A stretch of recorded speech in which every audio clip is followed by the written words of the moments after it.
Kami mau mendengarkan isi hati-Mu Tuhan. Setiap pesan firman lewat hamba-Mu, biar Roh-Mu yang kudus memberi pengertian kepada kami Tuhan, untuk menguraikan setiap perkataan firman-Mu Tuhan. Biar setiap kami dapat menangkap isi hati Tuhan, tidak hanya membaca, tidak hanya mendengar, tetapi kami juga menjadi pelaku firman dalam hidup kami, mengikuti setiap titah-titah perintah-Mu Tuhan. Sebab firman-Mu adalah terang bagi jalan kami, solusi bagi setiap kami Tuhan. Pagi hari ini kami mau nyatakan, kami mau tetap setia sampai garis akhir hidup kami, setia untuk melayani Tuhan. Terima kasih Bapa, terima kasih Tuhan Yesus.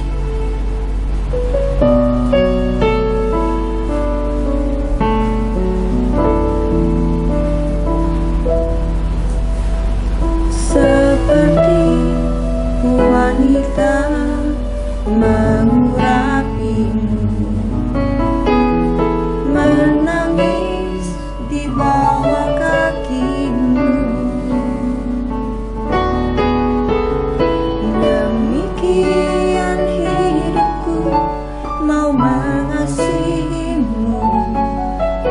Yesus, Engkau baik bagiku. Seperti wanita, seperti wanita mengurapimu, menangis di bawah kaki-Mu, demikian hidupku mau mengasihi-Mu. Yesus, Engkau baik bagiku. Sampai akhir ku menutup mata, ku tetap setia menanti janji-Mu. Sampai ku dapatkan mahkota kehidupanku, ku tetap setia untuk melayani-Mu. Dari awal sekali lagi kita naikkan lagi Tuhan pujian ini.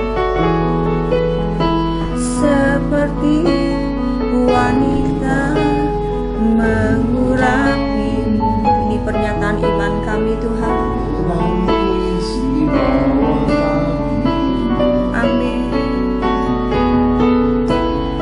Demikian hidupku mau mengasihi-Mu.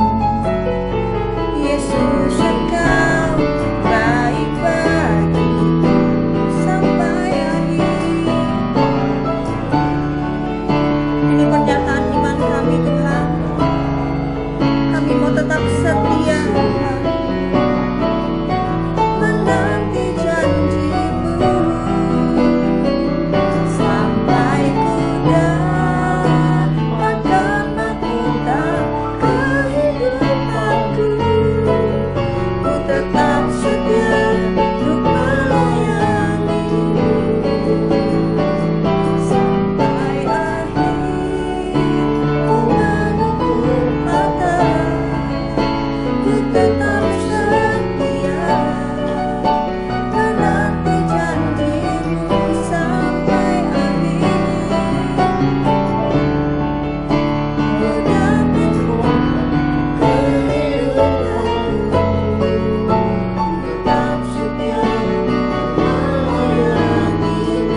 tetap setia untuk melayanimu.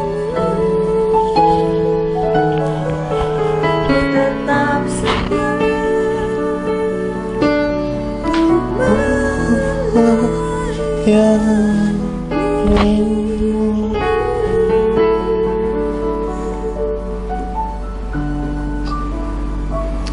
Saudara-saudara yang terkasih dalam Tuhan, sesaat lagi kita akan mendengarkan kebenaran firman Tuhan. Mari sama-sama kita mengangkat kedua tangan kita dan menghadap kehadirat-Nya. Tuhan, terimalah doa puasa kami yang telah kami lakukan bulan lalu, dan berkatilah kami oleh karena kasih karunia-Mu Tuhan. Dan pada hari ini kami akan membawa persembahan kepadamu dan persepuluhan dan persembahan khusus kami, Tuhan, untuk kami gunakan untuk pelayanan atas nama-Mu Tuhan. Tuhan, lipat kali gandakanlah berkat kami dalam hidup kami, dan juga lindungi kami dan jagalah kami Tuhan, biarlah kesehatan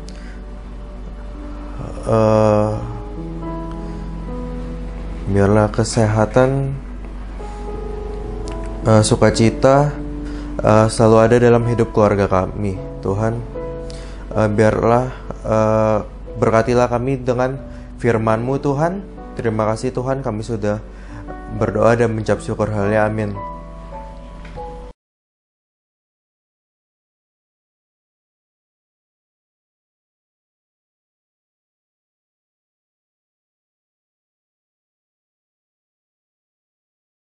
Sampai akhir bulan itu datang, ku tetap setia menanti janji-Mu.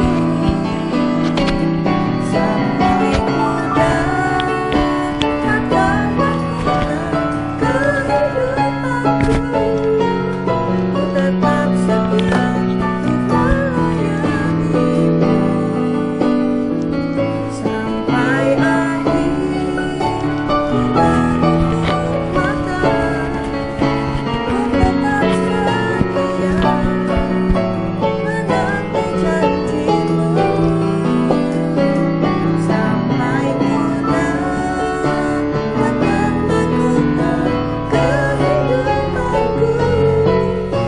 Tetap setia melayani-Mu. Ku tetap setia melayani-Mu. Ku tetap setia melayani-Mu. Dan betapa kami bersyukur, berterima kasih untuk kesehatan, untuk kekuatan, untuk kasih, untuk setiap benih-benih yang Tuhan percayakan, untuk berkat, untuk kesempatan, untuk kami boleh menabur, memberkati pekerjaan-Mu. Dan terima kasih untuk semua yang telah Tuhan berkati dalam hidup kami. Kami membuka tanah hati kami, semaikan benih firman-Mu dan berkati kami semua. Di dalam nama Tuhan Yesus kami telah berdoa dan mengucap syukur. Mari semua kita yang cinta Tuhan sama-sama katakan amin. Shalom Bapak Ibu yang terkasih di dalam Tuhan. Tak terasa kita sudah 32 hari berdoa, berpuasa, mencari wajah Tuhan. Tanggal 10 Mei adalah hari terakhir kita berdoa puasa, 40 hari genap puasa Tuhan Yesus. Saya percaya ada anugerah Tuhan yang besar bagi setiap orang yang mentaati perintah-perintahnya, yang melakukan kehendaknya dengan segenap hati. Ada hal yang kita tabur hari ini, ada sesuatu yang kita buat di dalam Tuhan hari ini, akan seiring waktu berjalan, sejak hari ini hingga masa depan, kemuliaan, kebaikan, kemurahan, kasih sayang Tuhan mengikuti langkah hidup orang-orang yang berkenan kepada Tuhan. Sebab jerih payahmu di dalam Tuhan tidak akan sia-sia dan tidak akan dipermalukan orang-orang yang berharap kepada Tuhan, sebab anugerahnya besar dan melimpah di tengah-tengah kita. Haleluya. Saudara terkasih, ada satu firman yang Tuhan nyatakan kepada saya untuk kita belajar hari ini, bagaimanakah hidup berkenan kepada Tuhan,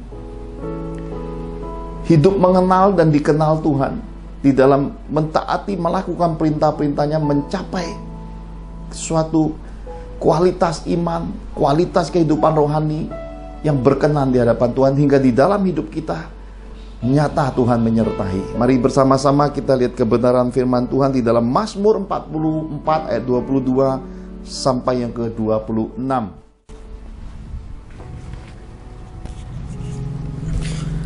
Mazmur 44 ayat 22 sampai yang ke-26. Oleh karena Engkau, kami ada dalam bahaya maut sepanjang hari. Kami dianggap sebagai domba-domba sembelihan. Terjagalah, mengapa engkau tertidur? Mengapa engkau tidur ya Tuhan? Bangunlah. Janganlah membuang kami terus-menerus.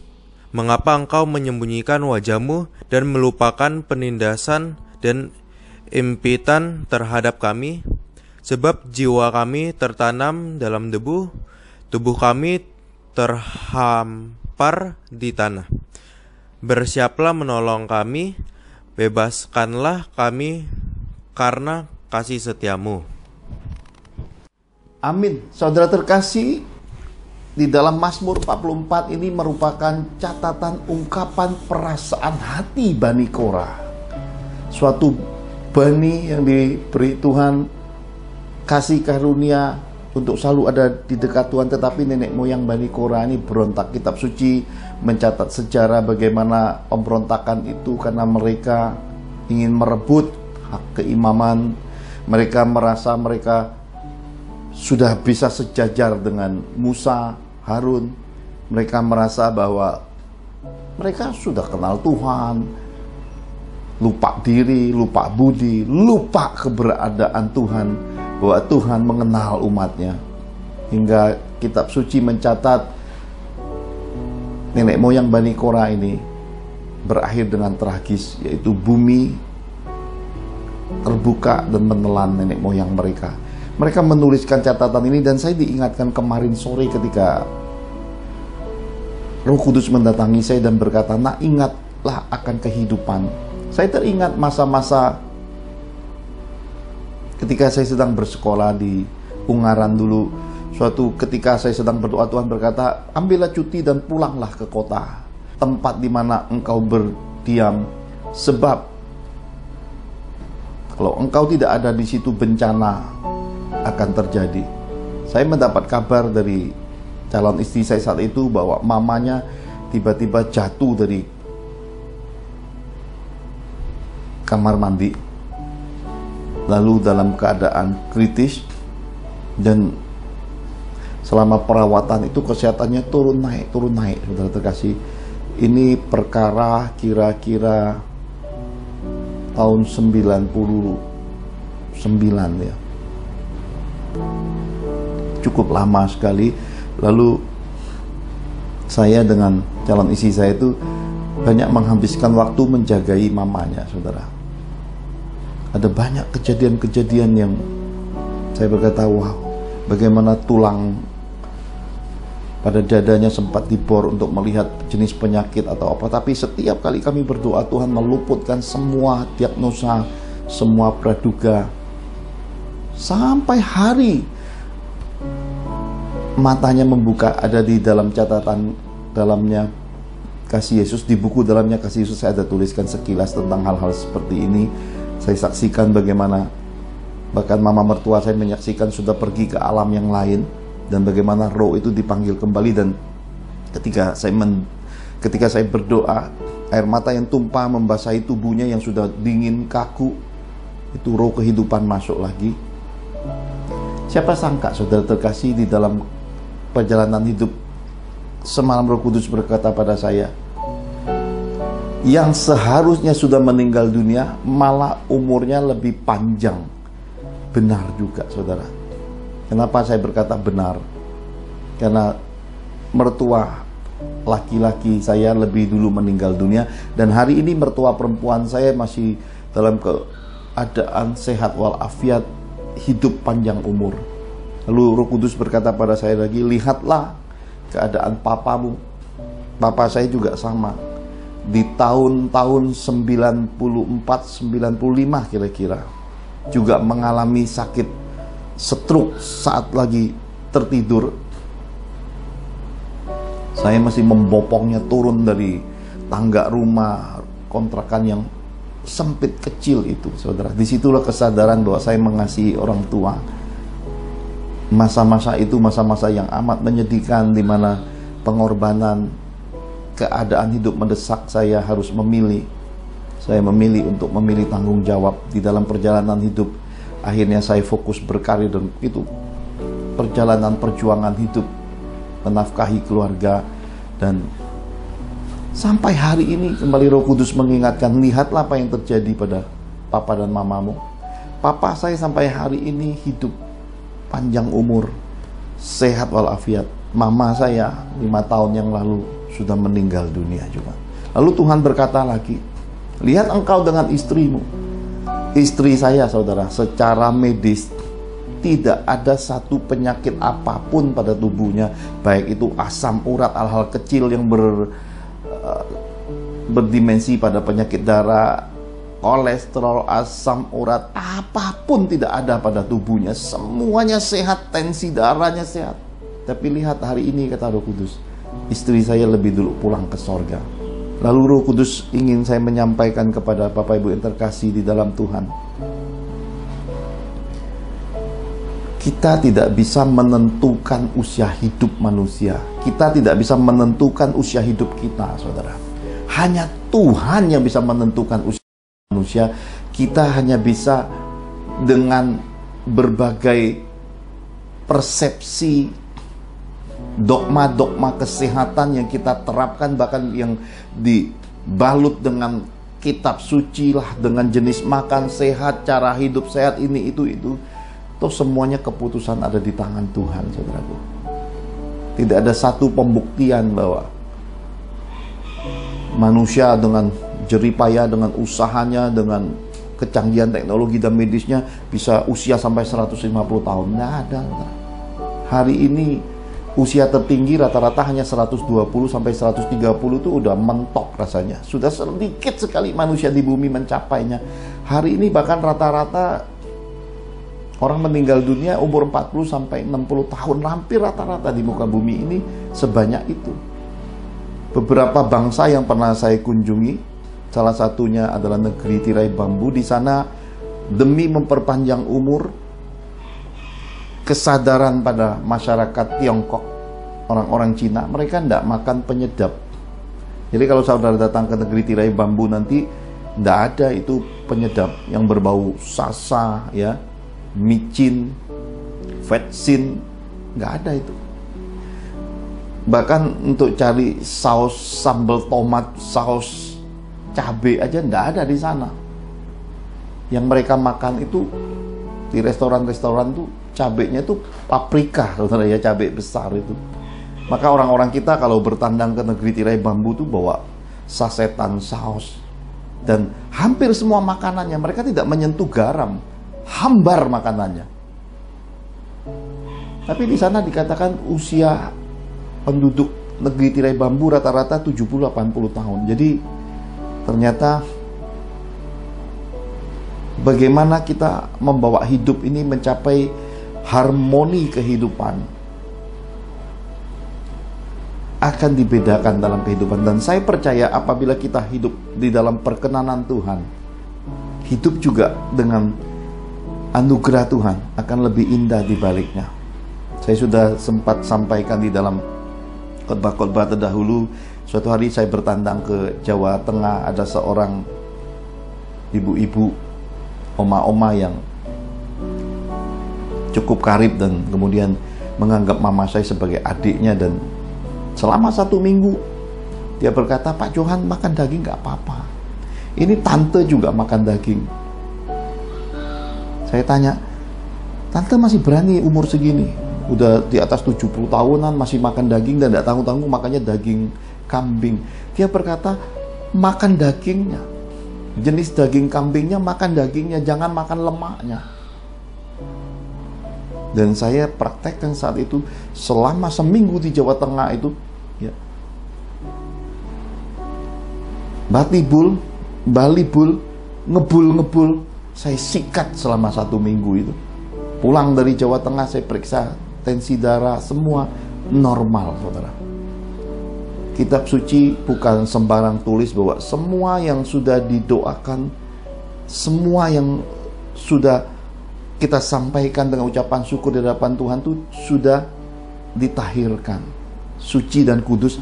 Tetapi kita juga harus punya penguasaan diri, jangan segala sesuatu berlebih-lebihan. Semua yang berlebih-lebihan itu tidak baik.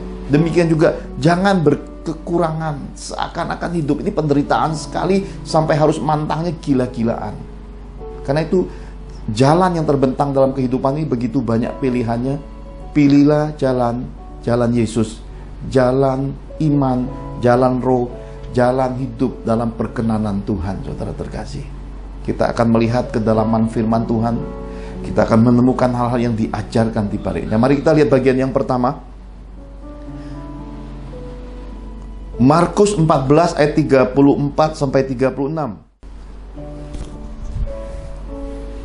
Markus 14 ayat 34 sampai 36. Lalu katanya kepada mereka, hatiku sangat sedih, seperti mau mati rasanya. Tinggallah di sini dan berjaga-jagalah. Ia maju sedikit, merebahkan diri ke tanah dan berdoa supaya sekiranya mungkin saat itu lalu daripadanya. Katanya, ya Abah, ya Bapa, tidak ada yang mustahil bagimu. Ambillah cawan ini daripadaku, tetapi janganlah apa yang aku kehendaki, melainkan apa yang Engkau kehendaki. Amin. Saudara terkasih, hal yang pertama mari sama-sama katakan, tiada yang mustahil bagi Allah kita. Dalam Yesus segala sesuatu mungkin. Dalam Yesus segala sesuatu didasarkan hukum kasih-Nya. Firman Tuhan tadi merupakan sebuah kisah yang dalam nuansa sisi manusiawi ketika Tuhan Yesus akan menyelesaikan tugas akhir. Karya salib itu di depan mata, di Getsemani itu, doa itu disampaikan. Saudara terkasih, saya percaya semua kegentaran itu merupakan pesan buat kita di dalam kehidupan. Tidak ada orang yang siap mati atau orang yang kuat menghadapi kematian. Pasti akan ada kegentaran ketika berjumpa dengan roh-roh maut itu. Tetapi dipesankan dalam kitab suci, berdoa. Tidak ada yang mustahil dari Tuhan. Tetapi di balik semua itu, orang-orang beriman harus memilih kehendak Tuhan melebihi semua pilihan dalam kehidupan. Utamakan kehendak Tuhan. Apapun pilihan hidupmu, baik itu keuntungan, baik itu bisnis, pelayanan, karir, pendidikan, pasangan hidup, keluarga, apapun itu, pilihlah yang utama adalah kehendak Tuhan. Karena kehendak Tuhan itu mendasari masa depan. Kehendak Tuhan itu merupakan fondasi kebahagiaan hidup. Kehendak Tuhan itulah jalan-jalan yang menuju pada kelimpahan, saudaraku. Pilih kehendak Tuhan. Saya dapat kiriman semalam, bukan suatu kebetulan, dari Kanada. Keluarga yang saya bimbing bertanya pada saya, Pastor Johan, saya ada baca dan belum mengerti, seperti harus tahu isi hati Tuhan Yesus sendiri. Ini firman-Nya. Maka ia maju sedikit lalu sujud dan berdoa, katanya, ya Bapakku, jikalau sekiranya mungkin biarlah cawan ini lalu daripadaku, tetapi janganlah seperti yang ku kehendaki, melainkan seperti yang Engkau kehendaki. Matius 26:39, seperti yang kita tadi juga sudah dengar. Tuhan Yesus mengatakan banyak orang bahwa ia akan mati, disalibkan dan dibangkitkan sebagai Allah. Ia sudah tahu misi kedatangannya di dalam tubuh manusia. Mengapa Tuhan Yesus merasa menderita sekali dan kesakitan saat ada di Getsemani saat berdoa? Sampai berkata kalau bisa cawan ini berlalu, seolah apa yang ia katakan kepada orang yang ada di dekat dia, ada suatu pertentangan keadaan, dan saat mengatakan kepada orang, Tuhan Yesus menyebut dirinya itu anak manusia. Nah, ini pemahaman, saudara ya. Kalau kita baca kitab suci, kita harus punya pemahaman roh juga, supaya di dalam hikmat dan pengertian yang dari Tuhan, kitab suci itu kita bisa menangkap antara tulisan keempat Injil itu yang saling melengkapi. Kita menemukan maksud-maksud Tuhan yang berharga buat hidup kita. Janganlah sedikit hal yang kita tidak mengerti, yang tidak bisa kita tangkap dalam kitab suci, apalagi dengan maksud-maksud yang tidak terpuji, kita mengutipnya kemudian dipakai untuk menyerang orang lain atau untuk menekan iman orang-orang Kristen. Itu menurut saya tidak bijaksana, karena nanti akan nampak kebodohan hidup kita ketika Roh menguraikan lewat orang-orang bijaksana tentang kebenaran firman itu. Atau apa ada arti tertentu dari yang disebut Tuhan Yesus ini sebagai cawan ini harus berlalu? Ini pertanyaan yang dalam, saudara. Saya ingin beritahukan kepada saudara bahwa yang bertanya ini di dalam dunia sekuler pekerjaannya merupakan seorang vice president, saudara ya, bukan orang biasa. Di dalam dunia sekuler, dunia profesional, dia adalah seorang yang berkarir dengan jenjang karir yang cukup tinggi, saudara. Hari-harinya adalah hari-hari yang menentukan orang kerja, bukan orang yang cari kerja, atau orang yang nggak punya kerja, atau orang yang nggak punya gawean. Pria ini dan keluarganya adalah orang-orang yang berkualitas di dalam kehidupan, baik itu pendidikan maupun di dalam karir dan pekerjaan. Tetapi di dalam hal firman, saudara, segala sesuatu di antara kita, sesama kita, harus saling melengkapi. Bukan berarti saya lebih pandai atau saya lebih tahu, bukan. Tetapi karena kasih karunia Tuhan, saya ada di dalam dunianya. Saya banyak membuka diri untuk terus belajar dan terus diperlengkapi hingga, ya puji Tuhan, pas ditanya, saya sudah mendalami bagian-bagian seperti itu. Jadi saya bisa jawab dengan jawaban sederhana dan mudah dimengerti. Saya berkata gini, itulah sisi manusiawi yang dinyatakannya bagi kita. Meski sudah tahu kehendak Tuhan, tapi penderitaan dari salib itu luar biasa. Saudara, sebelum kejadian Tuhan Yesus disalibkan, Roh sudah menyatakan. Kalau saudara nonton filmnya, saudara, The Passion ataupun film tentang Tuhan Yesus disalibkan, The Passion menggambarkan lebih jelas bagaimana setan mengintimidasi saat Tuhan Yesus berdoa di Taman Getsemani. Doa adalah komunikasi kita dengan Tuhan. Doa adalah bagaimana kita menyampaikan kepada Bapa kita, Bapa yang tersembunyi, Bapa yang ada di sorga itu, ini keadaan kita yang kita tidak kuat. Kita tidak bisa pakai kekuatan kita, tidak ada kesanggupan pada manusiawi kita. Kita butuh kekuatan dari Tuhan. Itulah doa, mengandalkan Tuhan, berharap pada pertolongan Tuhan, ingin jawaban, ingin solusi, ingin anugerah dari Tuhan. Maka Tuhan Yesus perlu 3 kali di Taman Getsemani sementara murid-murid tertidur. Maka dia berkata, berjaga-jagalah di dalam doa. Roh itu penurut, roh itu lebih kuat, tetapi daging itu lemah. Daging itu banyak sekali kaitannya dengan aktivitas dunia. Daging itu banyak sekali alasannya dan banyak sekali yang mengitari pikiran, perasaan, hingga kadangkala kita kurang tidur pun kita akan terdoktrinasi dengan sendiri bahwa kalau kurang tidur bisa gampang sakit, gampang mati. Sementara itu semua adalah munculnya dari filosofi, munculnya dari medis, munculnya dari pengetahuan. Semua itu dasarnya dari manusia. Sementara Tuhan, kalau saudara masuki dalam iman, saudara menemukan hal yang berbeda, karena dalam Tuhan tidak ada yang mustahil, dan di dalam Tuhan itu kemustahilan tuh bisa jadi nyata. Musa selama 40 hari 40 malam ada di atas gunung demi 2 loh batu, 10 hukum Allah. Tuhan Yesus sudah dibaptis, dipenuhi roh, oleh roh dibawa ke padang gurun 40 hari 40 malam juga.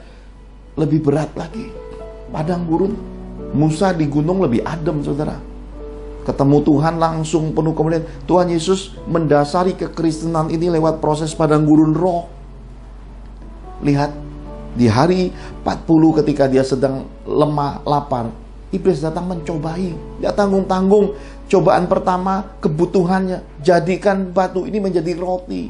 Tuhan Yesus menjawab, manusia tidak hidup dari roti saja. Bukan kebutuhan yang mendasari kehidupan. Bukan uang.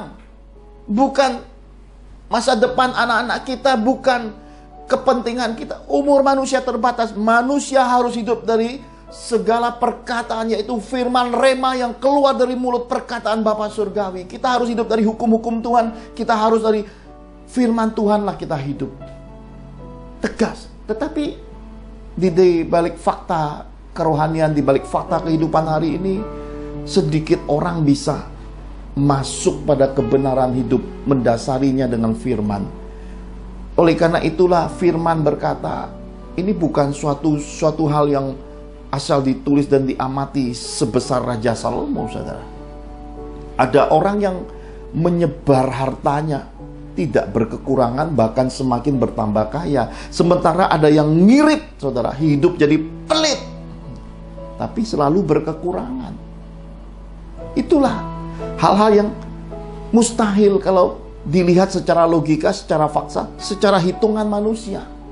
Jadi kita bisa melihat ada kekayaan kemuliaan dalam kehidupan ini, ada kedaulatan Tuhan di baliknya. Iblis tidak puas. Kalau yang ukuran manusia nggak sanggup, dibawa ke ukuran rohani, dibawa ke atas hubungan bait Allah. Dikatakan, jatuhkan dirimu sebab ada tertulis tentang engkau. Iblis tahu firman, saudara. Kalau anak-anak Tuhan tidak tahu firman, tidak pernah baca firman, tidak pernah merenungkan firman, tidak pernah melakukan firman, sudah kalah berapa langkah sama iblis. Pasti jadi bulan-bulanan iblis dalam kehidupan. Menganggap dirimu anak-anak Tuhan, menganggap dirimu orang Kristen, KTP-mu Kristen, tapi kalau engkau tidak mendasari hidupmu di dalam firman, dan tidak hidup dan tinggal di dalam firman, kasih Yesus tidak engkau bawa satu dan bulat dan utuh dalam hidupmu, ya jadi bulan-bulanan iblis, saudara. Nanti engkau menyangkal Tuhanmu, menyalibkan Yesusmu kedua kali. Oleh karena apa? Karena tipu daya setan, oleh karena himpitan setan, oleh berbagai-bagai tekanan yang setan buat di dalam hidupmu. Karena itu, saudara, selagi hidup akan selalu ada peperangan rohani. Selagi hidup ini adalah medan peperangan. Hidup yang penuh dengan perjuangan iman. Hidup yang penuh dengan ujian iman. Hidup yang harus kita menangkan selagi kita hidup. Karena itulah kita butuh roh penerobos yang sudah diberi dari sorga. Jatuhkan dirimu, kata iblis kepada Yesus. Yesus berkata, jangan mencobai Tuhan Allahmu. Meskipun ada tertulis, dia akan menatang engkau, para malaikatnya menatang engkau. Tetapi semua kekayaan kemuliaan dalam kitab suci itu untuk diri kita dengan Tuhan, tetapi tidak memberi kesempatan orang lain untuk mencobai kita, untuk membuat kita jadi sombong, lupa diri, takabur, lupa budi. Itu semua adalah tipu daya setan. Kenapa? Dengan jalan begitu dia menggeser kita keluar dari pagar kerendahan hati, dia membawa kita keluar dari kesadaran diri.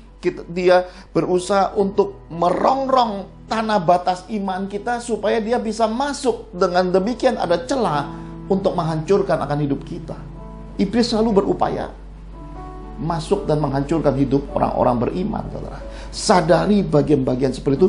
Oleh karena itulah pelajaran Ayub begitu penting mendasari kita bahwa hidup ini harus sebuah pengajaran yang tulus, pengajaran yang benar, pengajaran yang utuh di dalam Injil Yesus, di dalam kita. Bukan sebatas pengajaran, tetapi merupakan juga pengalaman yang melengkapi iman. Jadi pendidikan agama Kristen, PAK yang dipelajari di S1, S2, S3 di sekolah-sekolah teologi itu dua kata ini, pengajaran dan pengalaman, sangat penting bagi kehidupan orang-orang beriman. Belajar terus, tapi juga mengalami dia dari satu kemuliaan menuju kemuliaan lebih tinggi, saudaraku.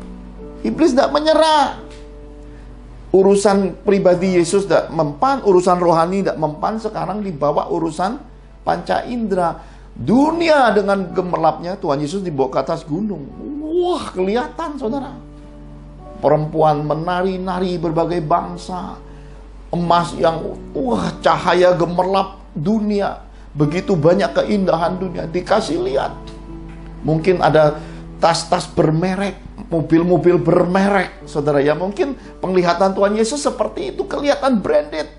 Ya, motor-motor bergaya-gaya nuansa bangsa-bangsa, mobil-mobil, jet, pesawat pribadi, rumah-rumah dengan pilar yang besar, kolam renang. Wah, semua yang ada di dunia dikasih lihat.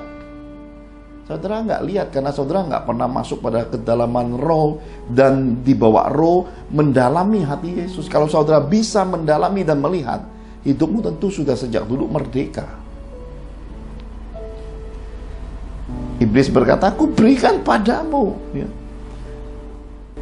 Sementara orang-orang dunia mengejarnya. Sementara anak-anak Tuhan juga tidak sedikit sampai hari ini mengejarnya sampai rela hidup banting tulang.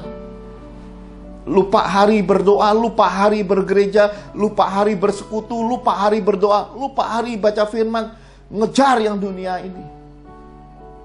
Kepada Tuhan Yesus, iblis bilang apa? Ku berikan padamu. Tuhan Yesus tahu kata memberi dari iblis itu ada syaratnya. Jadi semua yang dari iblis itu bersyarat. Sementara yang dari Tuhan itu gratis dan tidak ada syaratnya. Karena kasih dia, kasih agape. Sementara kasih iblis itu sebagian besar isinya adalah kasih eros, kasih bernafsu. Dan semua bagian-bagiannya ditaruh pada kepentingan manusia. Maka ada pamrihnya. Tuhan Yesus mengajarkan tangan kiri memberi, tangan kanan gak perlu tahu. Sementara iblis berkata, mata ganti mata, gigi ganti gigi, balas membalas. Orang baik kamu lebih baik, orang jahat kamu lebih jahat. Jual beli.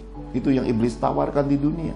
Maka ketika iblis berkata, ku berikan padamu, Tuhan Yesus memandang pada iblis. Lalu iblis membuka dirinya dan berkata, apabila engkau menyembah kepadaku, engkau memperhambakan dirimu kepadaku, kata iblis.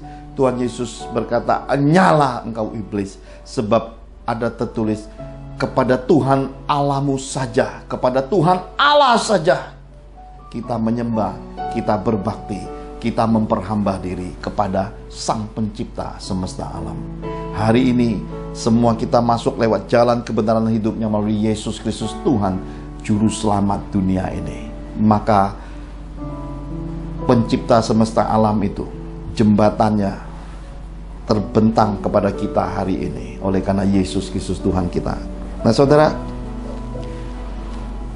saya juga pesankan, karena itulah kita harus taati firman-Nya, sebab pengorbanan Tuhan Yesus teramat besar bagi kita.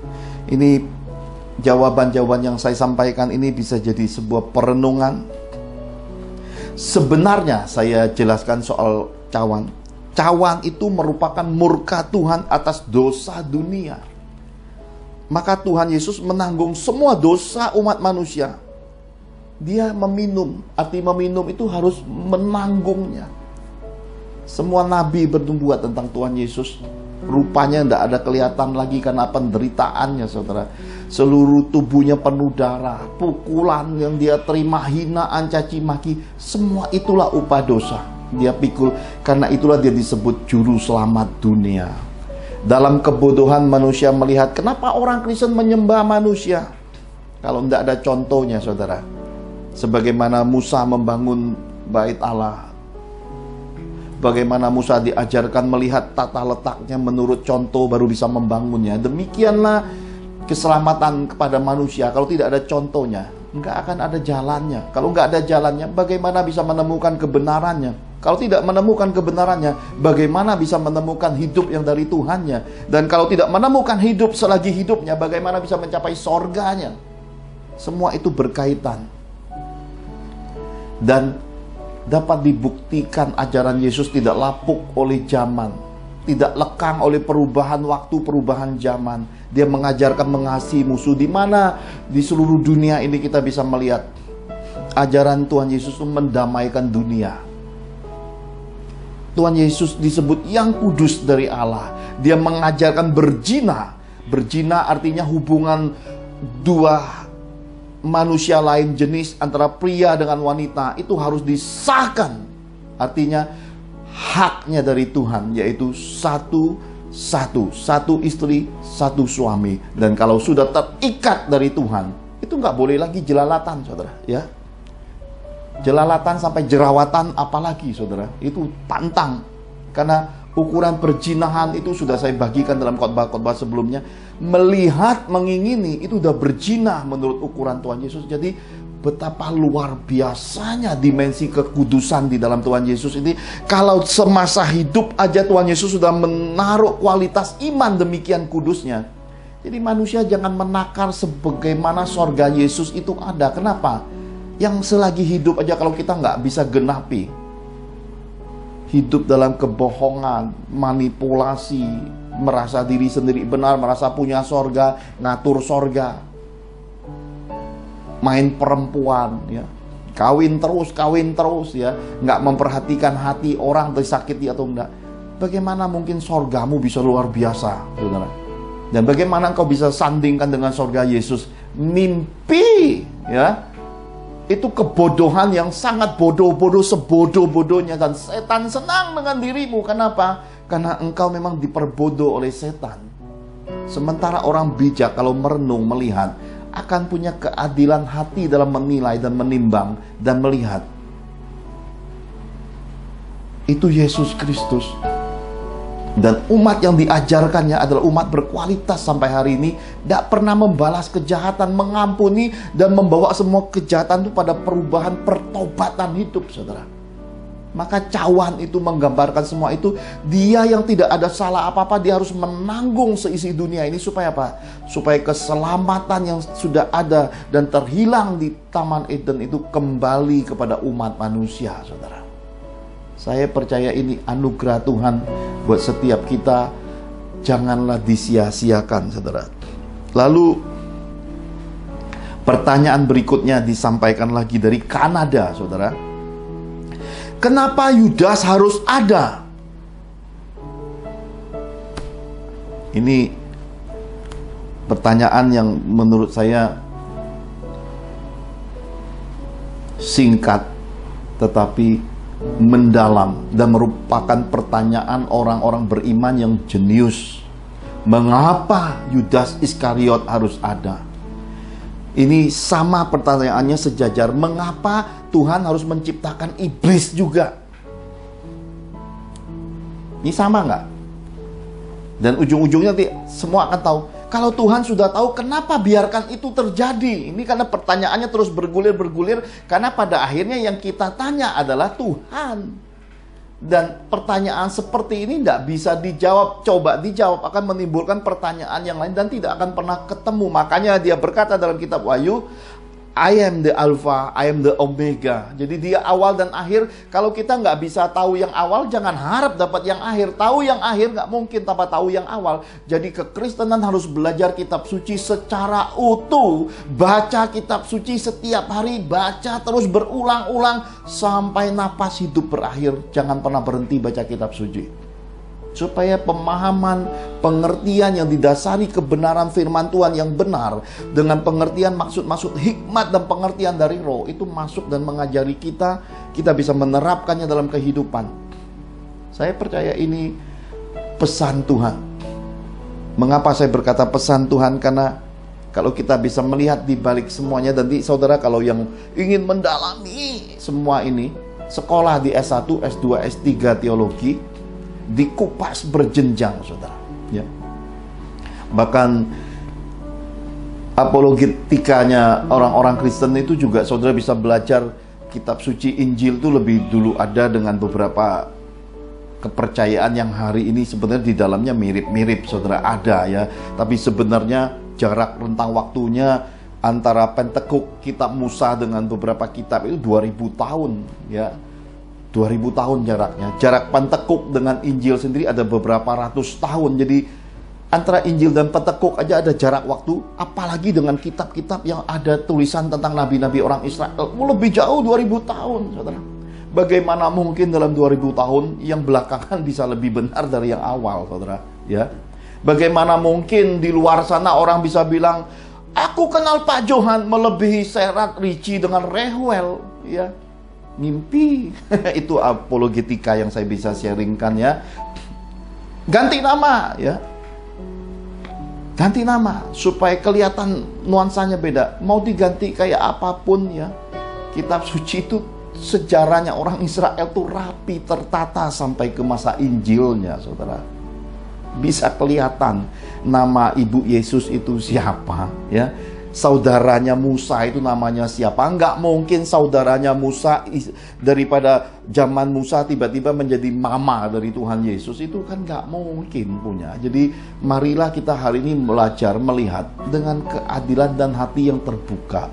Belajar perdalam, masuk di dalam jenjang-jenjang pendidikan S1, S2, S3, kita akan melihat ada banyak hal dibentangkan di sana. Ternyata Tuhan nggak pernah ciptakan iblis, saudara. Dicatat, Tuhan Yesus tidak pernah ciptakan iblis.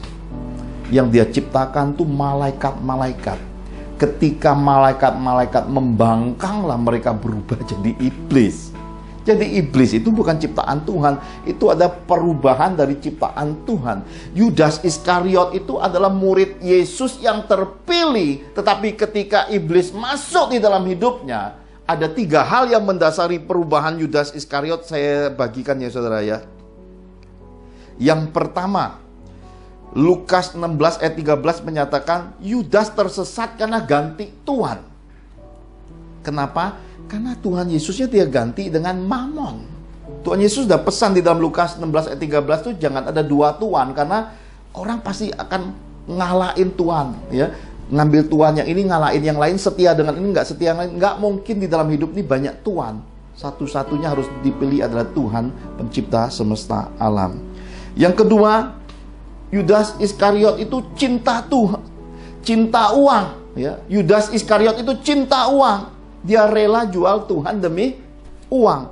1 Timotius 6 ayat 10 berkata bahwa akar segala kejahatan itu cinta uang.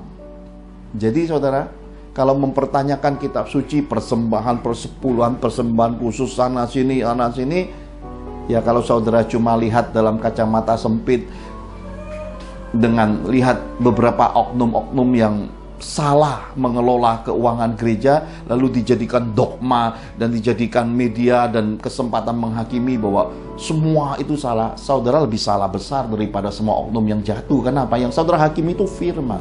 Firman tidak pernah salah. Yang salah itu oknum-oknumnya, saudara. Firman itu tak lekang oleh waktu. Justru kita yang tahu itu salah, kita harus kembalikan menurut kebenarannya yang ada. Sementara oknum-oknum pesta pora di balik persepuluhan, persembahan umat, di luar sana banyak umat yang kekurangan makan, yang tinggalnya di pondok-pondok yang seadanya. Justru kalau kita tahu ada satu kesenjangan, ada satu kekeliruan, kesalahan dalam kehidupan kerohanian ini, kita harus masuk di dalamnya, memperbaikinya. Itu baru disebut orang bijaksana. Banyak ngomong menghakimi, ujung-ujungnya yang dihakimi firman. Nanti di tata pengadilan Yesus, saudara bukan dapat upah, saudara dapat neraka dalam hidupmu. Buat apa? Dan ketika disandingkan, ternyata engkau sendiri berkoar-koar sedang memproklamirkan dirimu cinta uang. Engkau sendiri pelit, nggak mau bayar persembahan, nggak mau lakukan kewajiban kerohanianmu. Pada akhirnya engkau berkoar-koar memproklamirkan kemerdekaan setan di dalam hidup. Berhenti dari semua hal yang keliru itu, karena nggak berakhir dengan baik, saudara. Kenapa saya berkata nggak berakhir dengan baik? Yudas itu menyesal. Kitab suci berkata dia mengembalikan uang itu yang merupakan uang Hakaldama. Itu dibuang akhirnya, saudara. Jadi beli tanah Hakaldama. Itu bukti penyesalan. Tetapi ketika pintu kasih karunia tertutup. Kenapa saya berkata tertutup? Pintu itu selalu terbuka. Yang menutupinya jalannya itu setan-setan, roh intimidasi mengelilingi Yudas. Dia tidak kuat. Karena itulah setiap perbuatan dosa membuka celah roh intimidasi masuk. Orang kehilangan damai itu adalah tanda bahwa roh intimidasi masuk dalam hidup mereka. Orang kehilangan damai merupakan pertanda orang itu punya celah di balik perbuatan-perbuatan yang melanggar firman. Apabila damai sejahtera Allah memerintah dalam hidupmu, tenang, saudara. Duit bukan lagi urusan, duit bukan lagi patokan. Tidak ada lagi ketakutan, karena damai sejahtera Allah yang memerintah melampaui segala akal pikiran. Dia memelihara kita, saudara. Itu anugerah Tuhan yang besar. Dan yang ketiga yang merupakan kesalahan Yudas Iskariot adalah dia salah mengumpulkan harta selagi hidup. Kenapa? Karena dia bendahara, dia diam-diam curi uang Tuhan, dia lihat orang berbuat baik yang diukurnya selalu kepentingannya dia. Karena dalam kekristenan ini yang paling berbahaya adalah ketika semua ketulusan kemurnian di dalam kasih, di dalam pengabdian, di dalam pelayanan, itu semuanya sudah dibalut kepentingan. Maka seseorang dengan mudah mentransformasi dirinya jadi Yudas Iskariot. Hati-hati saudara.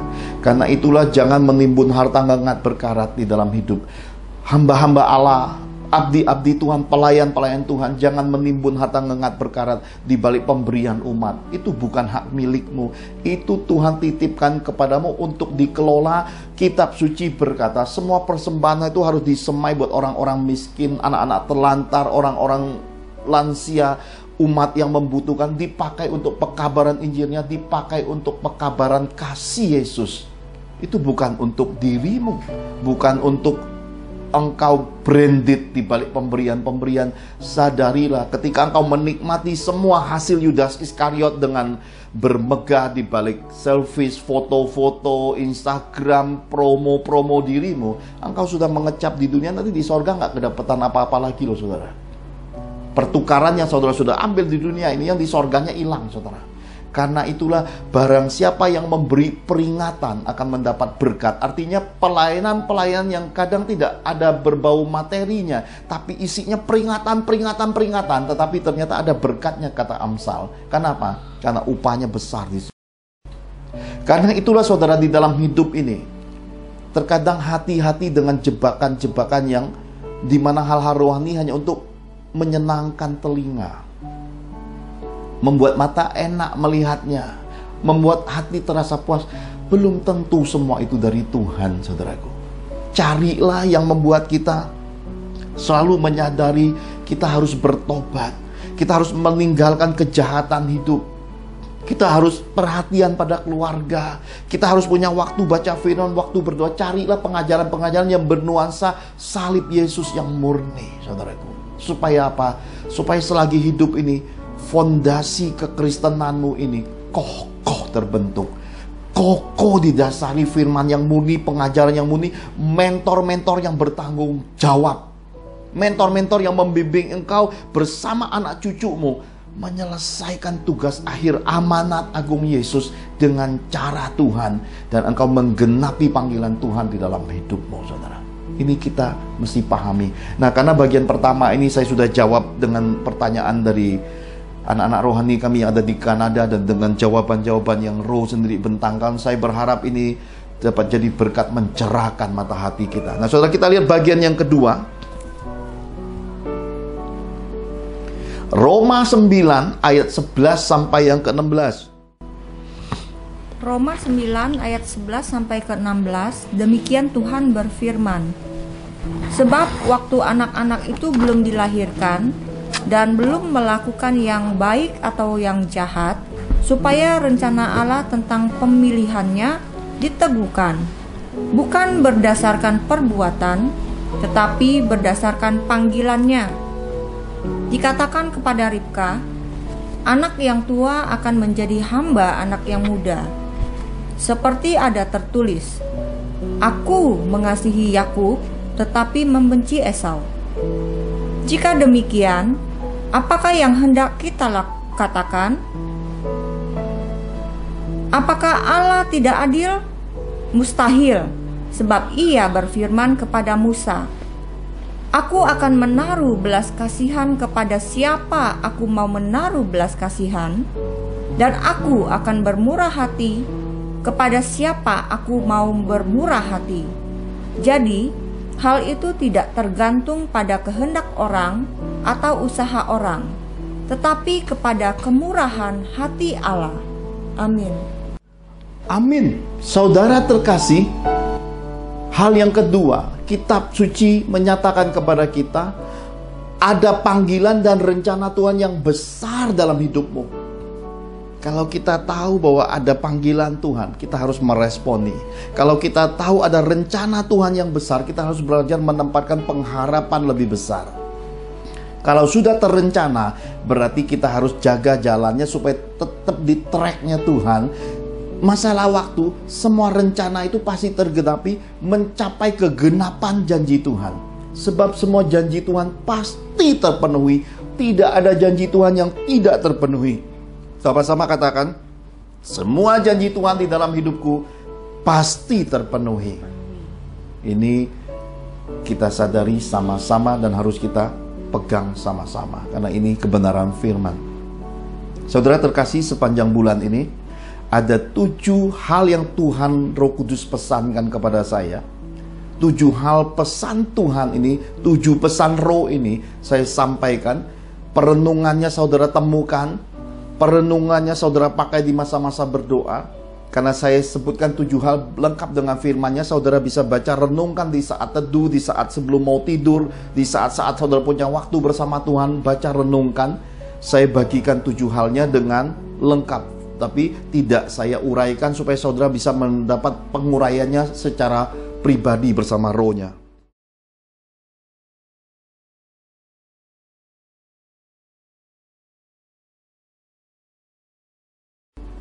Yang pertama, selagi hidup, hidup untuk berbuah.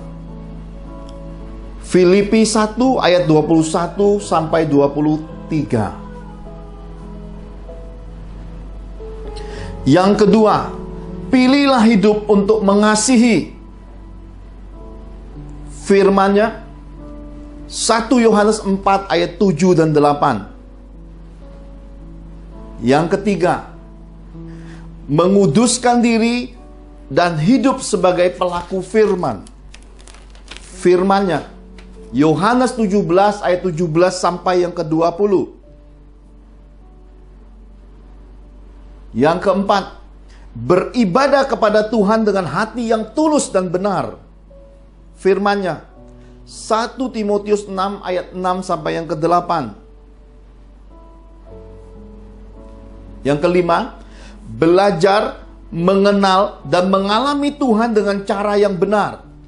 Firman-Nya Ayub 42 ayat 1 sampai yang ke-6. Yang keenam, bersama keluargamu hidup berkenan kepada Tuhan. Firman-Nya Ulangan 11 ayat 18 sampai yang ke-21.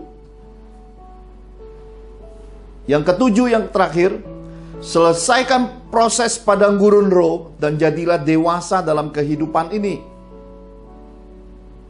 Firman-Nya 1 Korintus 13 ayat 11 sampai yang ke-3. 7 pesan roh ini saudara renungkan sepanjang bulan ini. Ada 8 hari tersisa untuk kita berdoa puasa lagi, untuk menyelesaikan 40 hari puasa Tuhan Yesus ini. Ada hal-hal yang Tuhan janjikan yang luar biasa akan datang dalam hidup kita. Orang-orang yang setia, orang-orang yang mau mencari wajah Tuhan, yang dengan segenap hati mau mengasihi Tuhan, yang bahkan dengan cara roh melakukan doa-doa, merendahkan diri, dan benar-benar mengkhususkan hari-harinya untuk Tuhan dan firman, akan diganjar Tuhan dengan berkat dan upah yang setimpal. Saudara terkasih, Amsal 21 ayat 21 akan mendasari bagian yang ketiga. Saya bacakan sebelum kita masuk di dalam firman bagian ketiga. Amsal 21 ayat 21, siapa mengejar kebenaran dan kasih akan memperoleh kehidupan, kebenaran, dan kehormatan. 3 hal ini yang penting di dalam hidup. Kehidupan, kebenaran, kehormatan. Dan itu hanya bisa kita peroleh saat kita mengejar kebenaran dan kasih dalam kehidupan. Baik, kita masuk bagian ketiga. Mari kita lihat di dalam Mazmur 23 ayat 4 sampai yang ke-6.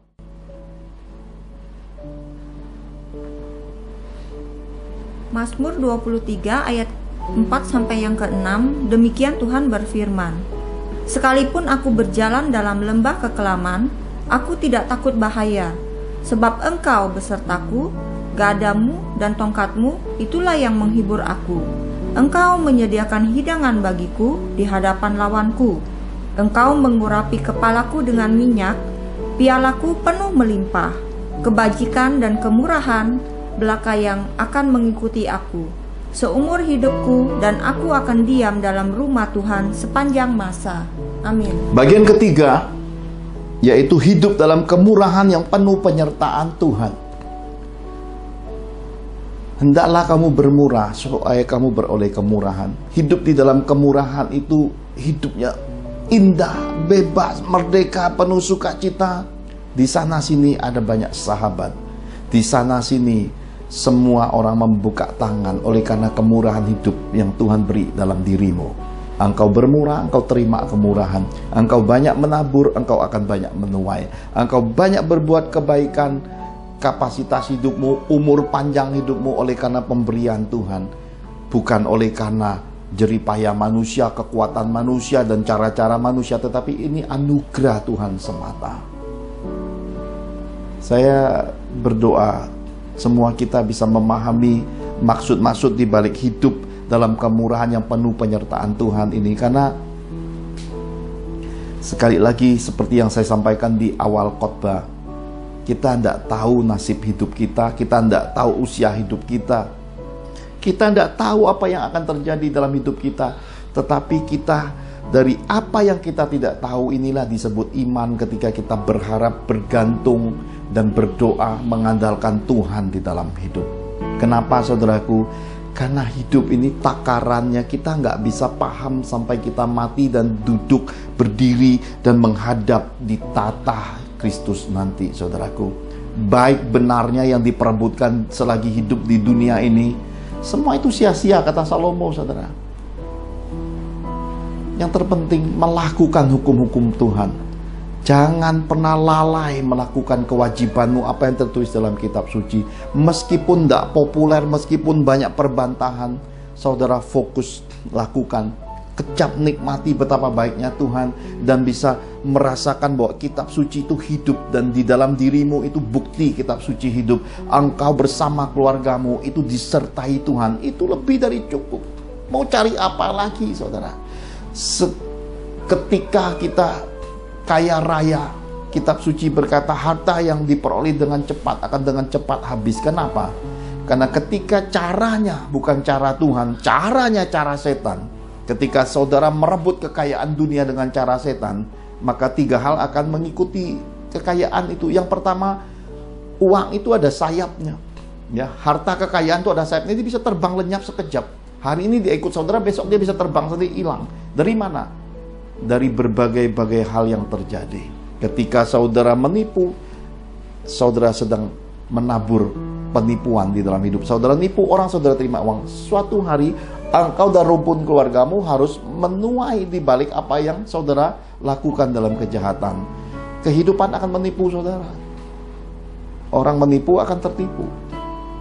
Karena itulah kekayaan itu bersayap. Yang kedua, ketika kekayaan bertambah, tidak didasari takut akan Tuhan, tidak didasari hati Tuhan, perilaku manusia berubah. Seringkali semasa miskin, orang hidup berkeluarga bahagia. Ketika punya sedikit uang, persoalan muncul. Istri sibuk sendiri, suami sudah lupa waktu, akhirnya datang godaan. Uang menghancurkan kebahagiaan keluarga, yaitu uang-uang yang tidak datang dari Tuhan. Kekayaan berkat yang tidak datang dari Tuhan, itu ada jerat di baliknya, saudara. Kenapa? Karena memang di balik mamon itu roro penggoda, roro penghancur, roro tamak, roro pembuat keonaran, roro pembuat kejahatan ada, saudaraku. Ketegaan menyakiti orang demi diri sendiri, demi memperkaya diri, itu ada di dalam hal-hal begitu. Itulah kenapa Tuhan berkata, jangan memperhamba diri dengan dua Tuhan. Kalau udah ikut Tuhan, Tuhan cukupkan dirimu, cukup makan, cukup minum, cukupkan dirimu. Dan apa yang Tuhan beri tambah-tambahkan itu bukan untuk dirimu, tetapi untuk engkau salurkan, genapi firman. Ada orang yang menyebar hartanya, tidak bertambah miskin, tapi bertambah kaya raya, saudara. Genapi firman, ya. Barang siapa memberi kebaikan, memberi pertolongan bagi orang-orang susah, menolong banyak orang, panti jompo, panti asuhan, hamba-hamba Allah, umat Tuhan, orang-orang yang dikasihinya, keluarganya, dia memiutangi Tuhan. Genapi firman, lakukan seperti itu. Di hari malapetaka Tuhan ingat engkau, Tuhan meluputkan engkau dan keluargamu. Kenapa? Karena budi baikmu, karena amal hidupmu itu berlimpah-limpah di hadapan Tuhan. Karena engkau orang yang saleh, bukan saleh perkataan, bukan saleh dari ukuran manusia, tapi perbuatan hidupmu menyatakan engkau orang yang saleh dan dikenan Tuhan, dan hidupmu disertai Tuhan, saudaraku. Yang ketiga, kekayaan dunia ini sudah ditawarkan pada Yesus. Isinya pada akhirnya satu paket dengan memperhamba diri, jadi budak kehidupan lagi. Yesus tidak mau. Yesus berkata hanya menyembah kepada Tuhan. Jadi tolak ukur kemerdekaan hidup itu adalah mengebaskan kekayaan duniawi, tidak memperhamba dirinya. Jadi Tuhan tidak melarang kita kaya, tetapi kalau kekayaan menjadikan kita sebagai budak kehidupan, jadi jahat, pelit, ya, duit kita itu menyakiti orang lain, itu kita sama aja dengan budak setan, saudara-saudara. Tapi ketika kita mengelolanya dengan hati Tuhan, mengelola kekayaan dengan cara Tuhan, jadi berkat memuliakan Tuhan, itu justru kekayaan itu dikenan Tuhan. Kenapa? Karena kitab suci berkata, pada masa itu engkau akan menabur, akan menerima tuaian lipat kali ganda, ratusan kali ganda, hingga engkau disebut orang yang setiap hari semakin lama kian kaya, makin kaya, dan menjadi kaya raya. Engkau terus naik, tidak menjadi turun. Engkau akan menjadi kepala, bukan ekor. Maka capailah semua kekayaan hidup dengan cara hidup berkenan kepada Tuhan. Capailah semua kekayaan, semua yang ada di dalam hidupmu itu melalui perkenanan Tuhan. Dengan cara Tuhan menyertai dan Tuhan memberkatimu, maka semua kekayaan itu jadi sorga selagi engkau hidup. Dan sorga itu terbentang selagi engkau hidup. Dan saat engkau kembali ke rumah Bapa, para malaikat menyambut kehadiranmu, karena semua itu engkau sanggup kelola dengan cara Tuhan yang luar biasa.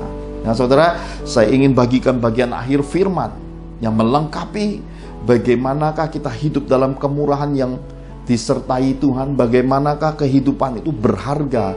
Lihat dan temukan bagian demi bagian dari firman penutup ini, supaya kita bisa melihat kekayaan kemuliaan Tuhan itu sebagai hal yang ya dan amin dalam hidup kita. Mari bersama-sama kita lihat Matius 5 ayat 2 sampai yang ke-12. Matius 5 ayat 2 sampai 12. Maka Yesus pun mulai berbicara dan mengajar mereka. Katanya, berbahagialah orang yang miskin di hadapan Allah, karena merekalah yang empunya kerajaan sorga. Berbahagialah orang yang berduka cita, karena mereka akan dihibur. Berbahagialah orang yang lemah lembut, karena mereka akan memiliki bumi. Berbahagialah orang yang lapar dan haus akan kebenaran, karena mereka akan dipuaskan. Berbahagialah orang yang murah hatinya, karena mereka akan beroleh kemurahan. Berbahagialah orang yang suci hatinya, karena mereka akan melihat Allah. Berbahagialah orang yang membawa damai, karena mereka akan disebut anak-anak Allah. Berbahagialah orang yang dianiaya oleh sebab kebenaran, karena merekalah yang mempunyai kerajaan sorga. Berbahagialah kamu jika karena aku kamu dicela dan dianiaya, dan kepadamu difitnahkan segala yang jahat. Bersukacita dan bergembiralah, karena upahmu besar di sorga, sebab demikian juga telah dianiaya nabi-nabi yang sebelum kamu. Amin. Saudara masuk di pos kebahagiaan yang mana dari perkataan Tuhan Yesus? Saudara temukan, saudara renungkan, saudara capai semua itu.